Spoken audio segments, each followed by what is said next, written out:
Right after I read your book, I think the very next time I played, I had 5 birdies and shot a 74. Putting your theory to work was immediate, and I started hitting the ball straight.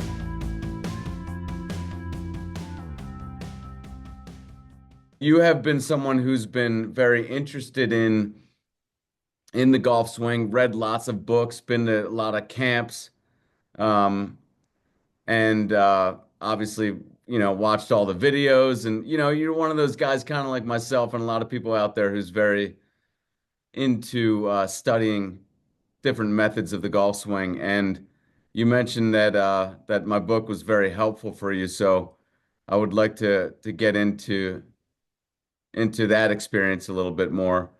Um, but first, why don't we just start off by you telling us a little bit about yourself and yeah, just kind of a background and how you got into being so interested in the golf swing and where you Uh, are today with it.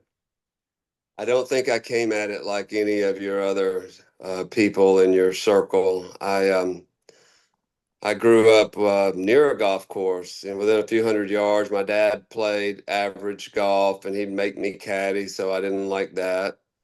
I never really was interested in golf. I didn't play really any sports. I was the last pick for any kickball team or softball team or baseball, yard baseball. And I never went out for, I did go out for football in 10th grade because I wanted to lift weights. I still like, staying physically fit and all that, but I was terrible at football. So at 44 years old, a friend of mine asked me to go to a weekend golf scramble charity event in Destin, Florida. And I about once or twice a year I would play golf on things like that, scrambles and whatnot. But I went this time and it was a wonderful get together. We had all kinds of celebrities there, all kinds of food and drink, and it was a 2-day event. And to boil it down, I embarrassed myself every day by missing the ball, whooping the ball, topping the ball, slicing the ball, and driving home. The 2.5 hour drive home, I swore to myself and swore to my God that I would learn how to play this game no matter what. So I started hitting balls 3 times a day before I went to work, at lunch, and after work. I started reading the books. I started doing this, that, and then it just goes on and on and on and on. For then that was 20 years ago. I'm 64 now. Okay. I own more and I've given away or thrown away more swing aids than most people have ever bought. I've probably given away 60. I keep about 15 or 20, but I only use usually a couple. Okay. And so tell me about that journey. You've probably Well, tried all the swing thoughts. yeah, I mean, I was going through it all back then. Stack and Tilt was just coming out in '06, and it was popular. I learned that and I actually got pretty good with Stack and Tilt. I don't have a big problem with it. Every day that I'm on the driving range now, all I see are people hitting the ball fat. That's all I see. And that's a Stack and Tilt is a very good cure for that if that's some of your people's problems. Uh, even Adam Porzak, who's a great online YouTube teacher out in California, he talks about weight distribution. He says if you're going to hit your driver 60-40, 60 on your rear leg. If you're going to hit any other club, it's 60-40, 60 on your front leg, your lead leg. And that's kind of stack and tiltish in that you get your weight forward at the setup. So it took me 4.5 years to break 80. One day I finally shot a 78. It took basically 10 years before I shot par. Um, and my journey has been up and down, good rounds, bad rounds. Many different swings. I've studied you name him, and I welcome y'all to get just to throw out anybody out there. I've usually read their book, studied or been to their golf school or whatever. I've done many things, and still not as good as I want to be. But your book simplified things. I believe in it because it put so many of the pieces together. I can take like that piece I just took from Adam Porzak, great teacher. Can put that piece with Greg McHatton, fantastic teacher. I can put that with Milo Lyons, who I've mentioned to you before. All these people flow into what you said, and you don't see it maybe because you don't know the things I'm seeing when I'm saying that. But like when I went to see Milo Lyons, great teacher. Went to his school in Utah, and he said, Joel, I like what you're doing. He analyzed all 12 or 15 students just like that. And he said, I just want your left shoulder to continue down a little more on your downswing instead of rocking back. I was giving too much, too quick side tilt. Well, if you pull from your left side, Jamie, that cures that. He would have never, if I'd have known that, he would have never had anything to say. He just said, I need you to stay, you know, toward your lead side more. And once I read your book, things like that, tons of them they just flew right into my brain and said, this guy's really on to something. I appreciate it. Yeah, we see that with baseball too. The more closed lead shoulder, they say that so often in the baseball swing, you like keep your lead shoulder closed more and longer. And that's just something that naturally happens when you use more of your when you just use your lead arm to swing. That's just a natural result of you kind of pulling more with the lead side. You just tend to want to kind of start from a more of a closed position, and then because that's what you're doing, you're using your torso, your shoulders to swing the arms. It's more of a Well, body controlled action. now that you say that, the hacker's fault is to turn wide open right from the top of the backswing. So that cures that too. If you're Yeah. pulling with your lead shoulder, you're staying closed longer, Yeah. right? It's just something you want to do. If you're firing more with the back arm, then you're going to tend to want to just have certain positions that go along more with the beginner's look. Uh, Yeah. so, yeah, tell me, I mean, t tell me a little bit about more honing in, I guess, on the process of when you wrote the Okay. book, where you were at, and then kind of how you progressed from there. Well, I'm going to take you back to because this leaving this part out, I feel like would be wrong for all of your listeners and whatnot. I'm gonna take you back to 2023 or 2022, late 2022, summer of. Okay. Um, I was ran across a book I forgot how called Whole Brain Power, and this book talks about um, div- it was this guy was playing tennis, Michael Lavert or whatever I believe is the author. He's a tennis player, competitive tennis player. He got his butt beat really bad one day, and he's laying at home licking his wounds. And he said, "You know, if I had two lead hands or two forehands," he said, "I could beat anybody." So nobody has two forehands. So, but that meant he had to go develop his non-dominant arm to hit a forehand. So he started working on that night and day, bouncing golf balls off of hammers, bouncing everything off of everything, juggling, and writing with his left hand. Well, he became great at tennis with two forehands. Started teaching people that, blah, blah, blah. Then a friend said, come golfing with me, come golfing. He didn't want to go. Golf, is a hard thing to get started in sometimes. Finally, he went and he realized that, man, if I just get, if I can more develop this left hand, and he started writing, what do you call it, where he's writing one way with his right hand and the other way, like Leonardo da Vinci, mirror imaging, they call it. Pretty soon, it took him 2 years to like master golf, way better than I've ever gotten. But he became a fanatic. He's the world record holder in bouncing golf balls off of ball peen hammers. And I'm talking about the pointy part of the hammer, not the flat side. So what I did in the Joel Brown esque thing, I started writing with my left hand. I started juggling. I had to teach myself how to juggle. I started bouncing golf balls off of rubber hammers, and then later on onto steel hammers. And I started doing a lot of, I called them left hand drills. Well, as 2023 progressed, I know this sounds crazy. I would hit balls in my garage and never go to the driving range, not one time before I played. And that was uh, up till then my best year in 2023. I played 66 times. I broke 80 33 times. I had two hole in ones and shot a 70.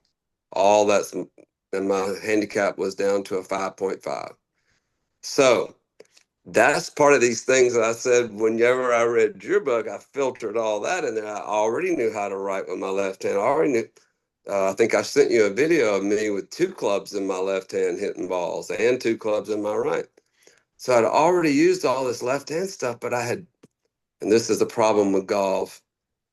Once you think you've done something, or at least me, I kind of forget that I've all the work I've put in and go on to the next big thing.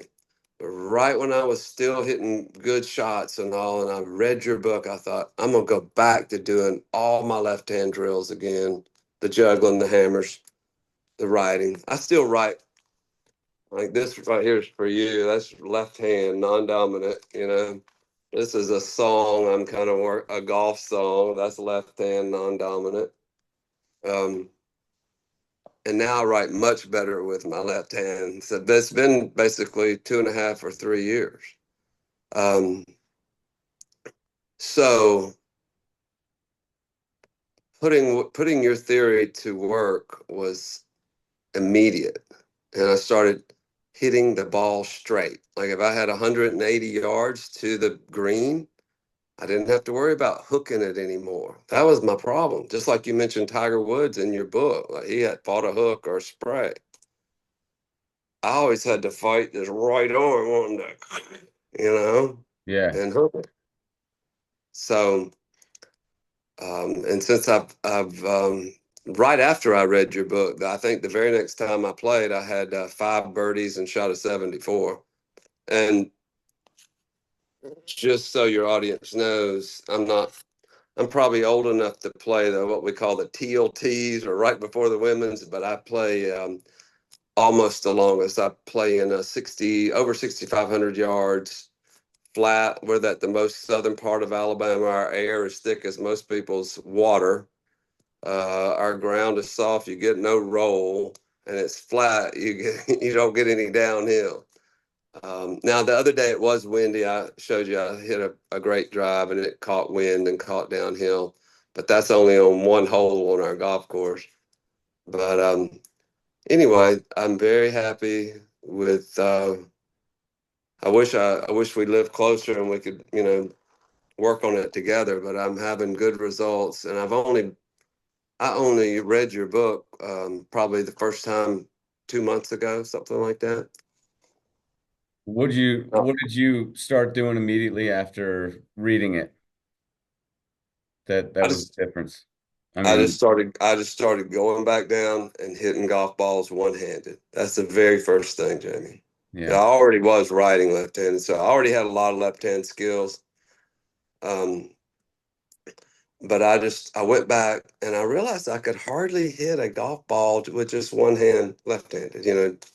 Um, I also started using my left-handed clubs. I've got a left-handed driver and a 6-iron. So I started hitting it one-handed. And that would be with my right hand, or both. I can do either. So that makes my brain turn around backwards when I'm hitting with a left-handed club. I started doing all that immediately. And over the last 2 months, I've gotten back to where I was. I can hit balls left-handed, straight, and pretty long. Most any club you get me, from the driver to the 60. You and I have, I mean, we must be built of similar things because I have a notebook that I write in. Some months I do a lot of it, and some months I like in the past month, I wouldn't, it's probably been the least I've written with my left hand in the past couple of years. But for about the past 7 or 8 years, I've been writing left-handed. And it's funny. I don't know if this is your experience because I don't talk to many people who do this consistently, I but don't. I never have. Only you're the only person I've ever talked to in my life that does this. yeah, yeah, that's funny. Well, what's so great about what I do is I get to connect with people that are finally like me because I've always been the strange guy, you know? Yeah. But it's amazing. I mean, I've been writing with my left hand for 8 years, and it still feels like my brain is like, what are we doing? Stop doing this. Use the other hand. It's Yeah. like, when's that gonna change, man? It's Well, if it hasn't happened in 8 years, and that's twice as long as I've been doing it, I don't know when it. Maybe we're just wired to always have the. The other day, I thought about you. I was at my driving range, and this father and son were right beside me. The boy was about 10 years. I would say 8 or 10 years old, killing the golf ball. And guess what? He was hitting it left-handed. And so his dad was sitting in a chair there, and I thought, I'm going to ask these questions so when Jamie has his interview with me, I'll have some type of knowledge. So here's a little 10-year-old having a full follow through. Looks like, Rory McIlroy hitting the golf ball. And he's hitting it left-handed. And I said, "Oh, did you teach him?" He goes, "No, he's learning all this on his own." I said, "Really?" And so I asked him. I see you're swinging left-handed. Are you left-handed or right-handed? And his eyes went up in his head like, I've got to think about this. And he goes, well, I do this left hand, do that right. And I said, no, what hand do you write with? He that's goes, oh, I write with my right hand. So he's oh, really right-handed, yeah, playing golf left-handed and yeah, murdering it at 10 yeah. years old. That's the best combo, having that lead arm be your dominant arm. Isn't Yeah, that right? yeah. Um, so often I think that people kind of skate over what I guess I'm trying to communicate in the book, which is spend some time hitting with just your lead arm. I think they kind of maybe take a few swings and kind of go, everyone wants to have two hands on the club and hit, but I do I do wish that people would just spend a little bit more time just swinging with just the lead arm and even hitting balls with just the lead arm. Um, I mean, if they could just sometimes just make whole practice sessions, just hitting with the lead side. I think you Uh, can't go wrong. It's only going to do good. And I don't know. You have any thoughts about that? I mean, I don't know. How much time did you spend swinging with the lead arm? What was that like? Well, and I started doing that before I read Michael Lavery's book, Whole Brain Power. I always, when I first started golf, was probably when I started doing one arm, two arm, three. I hit many balls with my eyes closed. I hit them with my eyes closed, one handed. I hit them with. I just thought if I could learn the harder parts, make it as hard as on me as possible, that when I got Wow. out to play, oh man, I got to open my eyes. Oh, I get to use Yeah, both yeah, hands. yeah. So anybody that started with me, I passed them quickly because they would just go to the driving range and sit there like idiots. And all the guys that were better than me 20 years ago, they're not even close to me anymore. I don't even hardly play with any of them anymore. But um, I knew it would build my strength too. If I could hit it, 60 degree, 40 yards with one arm, how far could I hit it with two arms? That's the way my brain works. Hmm. And uh, I feel like I could coach one-handed hitting, and I say that in jest, but like whenever I was out the range today before I hooked up on the phone call, and I started with my 60-degree wedge, and when I take it back, first of all, being that I've hit with both hands, right and left, single-handedly, there's a different bottoming out of where your left hand bottoms out than where your right hand will bottom out. You got to move the ball position a little more forward for you than even two hands would be. Two hands, your bottom out's going to be more center of your stance. So you got to move your ball position to your like a driver ball position. And then you gotta have just a little tad of weight shift, just like in a really good golf swing. You can't just take it back and swing back down with your weight still all on your, you know what I'm saying? You gotta Mhm. move your weight forward, and that'll bring you through the ball. Remember how you talked about in your book, Jamie, about your left arm cleaving against, it gives your stays connected to your body and it gives the whole mass of your thing. That's very important when you're hitting one-handed, or else you're not going to hit it anywhere. Yeah. And your body instinctively knows that. So what I love about the just swinging with just the lead arm is it's like your body aligns itself to do it the most efficient possible way. It just happens to be the most, even with two hands on the club, that more lead side pull is just happens. I'm not sure why. Maybe it's not even that we need more lead side pull. Maybe it's that we're usually 90% backside and we just have to get to 50-50. I don't know what it is, but Well, you mentioned two books in your book, right? yeah, The Kingdom of Golf, or yeah, no, Extraordinary Golf. yes, Extraordinary Golf, and I love that book. yeah, I ate that one up. yeah. But then you mentioned this book. Ah, I've just gotten started, maybe read 30, 40 pages, that's but cool. he agrees with you. Yeah, The left is the yeah, motor. He even drew it out like in clock form, and on his little diagram. yeah. This guy's as weird as you want to get right here, isn't he? Yeah, And it's a hard book to read. it is. I have to admit, I didn't really, I kind of skimmed through it because it was so technical and textbooky, I guess. Yeah, Um, I I understand. I'm got the gonna gist of it. mutter through it. Yeah, Yeah. I mean, I I'm think gonna the get. gist of it was, like I said in my book, I feel like he could have just kind of because I'm almost everything concluded with, it's all about the lead arm. It's all about the lead arm. And it's like, well, then why'd you get so dang technical? Why didn't you just say it's Well, all, and you got to look at his name. It's got the DR in front. yes, He's and a yeah, doctor. He's been studying stuff all of his life. I don't know yeah, what kind of doctor. I think a medical doctor, yeah. It but he was could hard be to another. find. Yeah, it was hard to find some information on him, but I really feel like he's a kindred spirit of mine. Yeah, of ours, I should say. I mean, he's just on the right page, I feel like. I Um, want to. I know you're the interviewer, but I want to throw this at you a little bit because this is where I've been studying your swing a lot lately.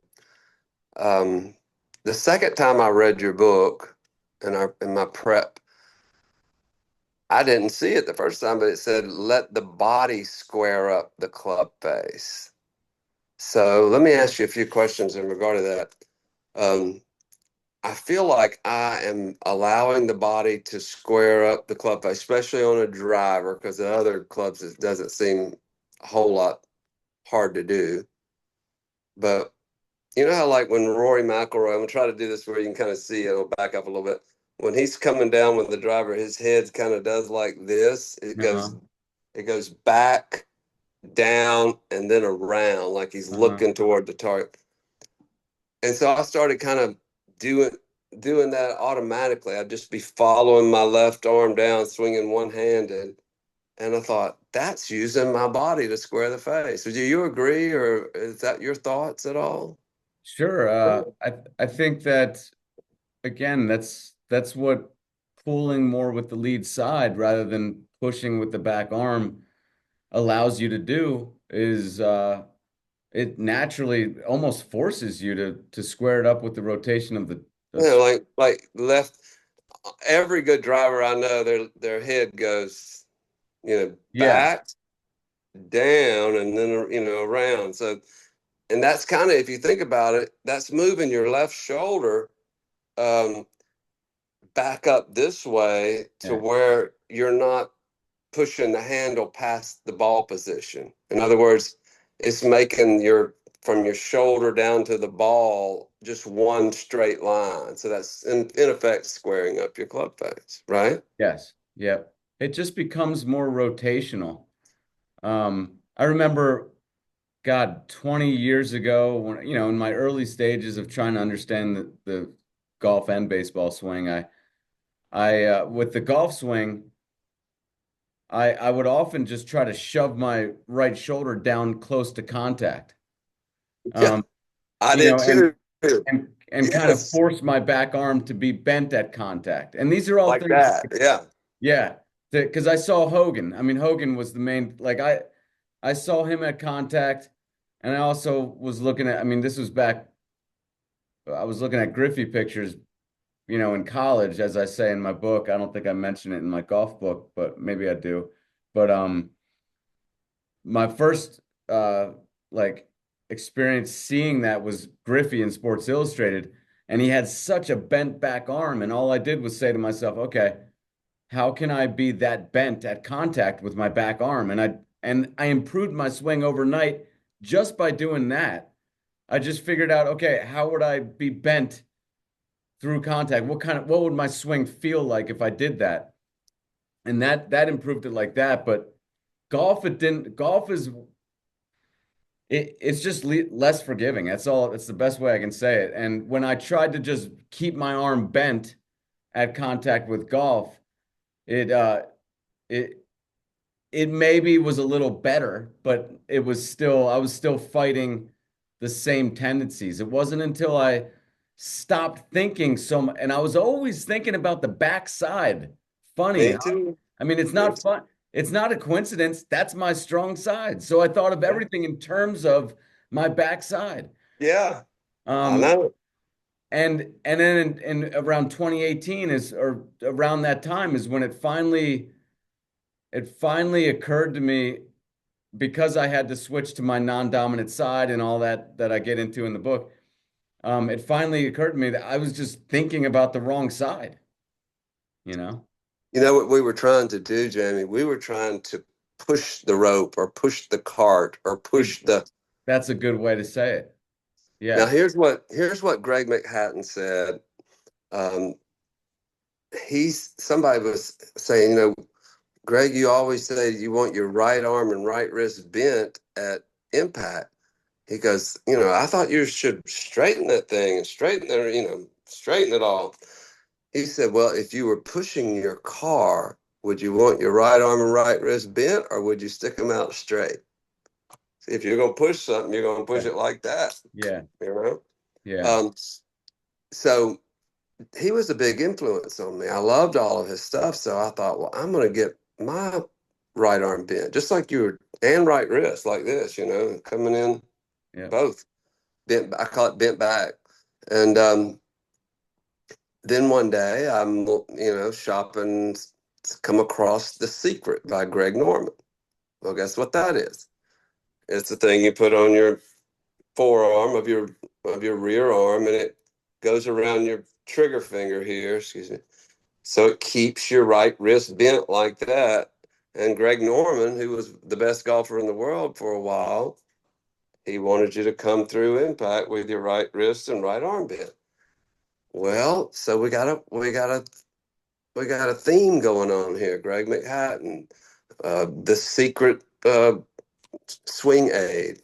Jamie now saying pull with your lead arm, and all those positions will happen. Sure enough, I went out there and thought I'm gonna hit a few, and I'm gonna try to keep my mind on what my rear arm is doing. And sure enough, it was bent through impact without me thinking about it. Thinking about it. Yeah. I mean, for decades, I was trying to shove these lead side pull positions that I would see in the pros Yeah, to my back arm dominant swing. And it was like shoving a square peg in a round hole, yeah, just not working. So, I know, right? So I think you're genius. I think you're on it so good. I wish your success to go crazy. I hope you'll. Gosh, there's a lot of things that uh, the golf world needs honest truth. And I'm not saying all the other teachers are trying to be dishonest. That would be wrong. This guy would probably say that, in this book, that they're. But in my opinion, what I ran into is most golf teachers, Jamie, um, they didn't start out to be golf teachers. They started out to be touring pros, or at least college golfers. They could give a rat's butt about theory or anything. They knew how to hit the ball at 4, 5, 6 years old. Then they were just going to event after event and learning and learning and learning, and learn how to hit it harder and and learning tips and whatever. But theory and what body parts moving first and all that. Mm-mm. But then they never made it on tour, most of them. It's just by the nature of the tour. But they love golf, so what are they going to do? They're going to work at a country club, and for long they need, we can supplement your income by you giving lessons. So they start giving lessons. And I would too, if I was that good at something, but that doesn't mean they know how to teach it because just take me, for instance, I feel like I could teach golf and have taught some people, but my main selling point is look, I didn't start golf till I was 44, and I've got 6 or 8 journals filled with everything that I've learned all along the way and the stacks of books and videos and whatever. I said, I believe that all these great golf teachers that were great as a kid have forgotten all those steps. I don't even think they, I don't even think they consciously learned any of those steps. I don't either, to And be I think honest. in a perfect world, guys like you and guys like myself who started out really poor, I'm the same way. I was shooting, I mean, I just went out yesterday, shot from the tips with my persimmon drivers, and I have, I literally have three clubs in my bag. I have the driver, I have a 6 iron, and I have a left-handed wedge. And I shot 8 over for 9 holes. I Yeah. hadn't played in 2 years. Wow. That's pretty good. But That's very good. if I had play, I mean, if just talk about even 10 years ago, we're talking, I would honestly double bogey and triple bogey most holes. And and Yeah. and I was practicing a lot. I was working in the golf industry, Yeah. embarrassingly. I was that guy, who everyone was like chuckling at all the time because I was Yeah. always working at it and I stunk. That's the Yeah. worst feeling. But I think that guys like you and me, like I remember well, people ask, when people want to know what qualifies me to teach, it's how bad I was at baseball or golf, Me hitting too. or ball striking. And I know Me that's too. with you as well. And that, like I said, in a perfect world, we wouldn't have guys who were good at the age of 5 teaching golf. We'd have guys like you and me being, golf, being the ones who teach golf because man, we consciously had to do it, and we can consciously Consciously. help someone else do it. Yes. Yes, we can. And um, I have a friend. He was a basically a football star at Auburn University. Played with when the year Bo Jackson was playing those years, and much bigger guy than you and I. And he wants to be a golfer. He would love to even just shoot in the 80s, but he didn't take up golf until 30s or 40-year old, really even just starting in his 50s, and he just doesn't understand the swing. And it's hard to explain to a 50-year-old man that well, it's hard to explain to anybody, but especially the older you get. I always start out with everything that you think a golfer is doing to hit a golf ball that you're watching, you think you know what he's doing, all that's wrong. It is not an intuitive sport. It is not an intuitive thing that we're doing. You can't watch somebody doing it and know how to do it at all. As it looks like we're swinging it looks like we're swinging our arms and hitting a ball with a stick, like you would, the same way you would swing an axe or hit a snake on the head with a thing. But none of that comes into play when you're swinging a golf club. Um, so you try to give people a little help when they ask for it, and I try to say, look, that's just that's not what we're doing, you know.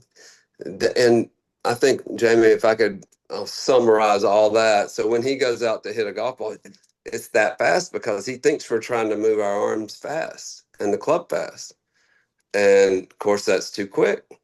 Yeah. Greg McHatton, my coach I've already mentioned so many times, he said most people take about a fraction of a second to do the whole swing. He said if they'll double that time, they'll hit the ball better. Mm. And then You they, don't want it like this. You want it. yeah, yeah. Well, we're pretty much at the end of the time, but just want to thank you so much for one, you know, trusting in me enough to order my book. I really appreciate that, and being willing to come on and talk with me. It's been a pleasure to talk with you, and Well, I would like to stay your student. You send me, sell me, whatever you're working on, thinking on. I would love to be a supporter of yours. I believe in your stuff. That's why I'm reading this book, because you yeah, you mentioned it, yeah, and I'm playing better golf, and I'll be trying to help people also. awesome.